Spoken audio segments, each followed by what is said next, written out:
Sicario 2 sees release this week, so to celebrate, I decided to rewatch the first film in the phenomenal franchise to bring you a recap of where things left off, as well as my explanation on the film's ending. Throughout this video, there will be heavy spoilers, and I highly recommend that you check this film out if you haven't yet. With that out the way, I'm Deffinition, and this is my ending explanation of Sicario.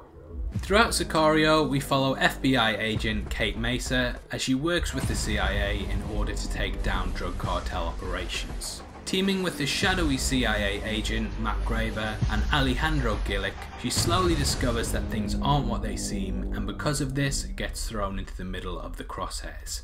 In the film's final half hour, we discover that the CIA have only been using Kate for her status as an FBI agent, and this is because the CIA requires cooperation from another agency in order to operate within the US. Kate comes to the realization that she's been set up as a patsy, but still insists on joining the raid on the tunnel in order to find out more and to ensure things go by the book.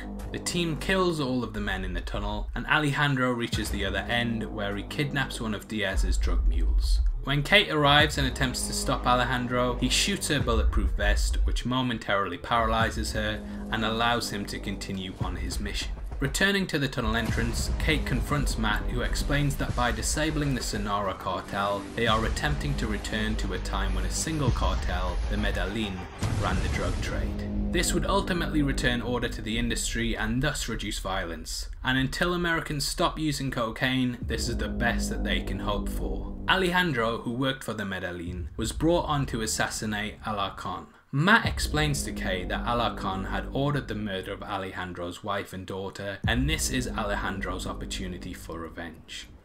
In Mexico, Alejandro reaches Alarcon's estate and he finds his family at their dinner table, killing them in front of Alarcon before killing him too.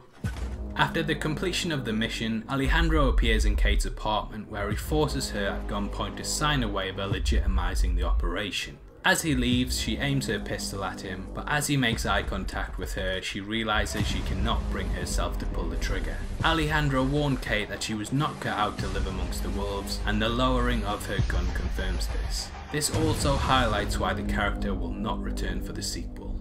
In Varèse, we watch victims of Alejandro's watcher's son's soccer game. The game is briefly interrupted by the sound of gunfire before continuing. This signifies that the violence will continue once more, and it will be the innocents who are left to suffer. At its heart, this is a tale of the death of one's family and how leading a violent life will always lead to tragedy. Alejandro's family were killed, which led him to murder members of other people's, and it warns how dangerous drugs could be. At the film's heart is the theme that if everyone just stopped using drugs, or if the government legalized it, which they are clearly prepared to consider due to their actions in the movie, then this violence would go away and stop leaking in to affect those who have no influence on it. It's a deep message and one of the most brilliant aspects of the film. So, what did you think of Sicario? Is there anything I missed out, or did you interpret the film differently?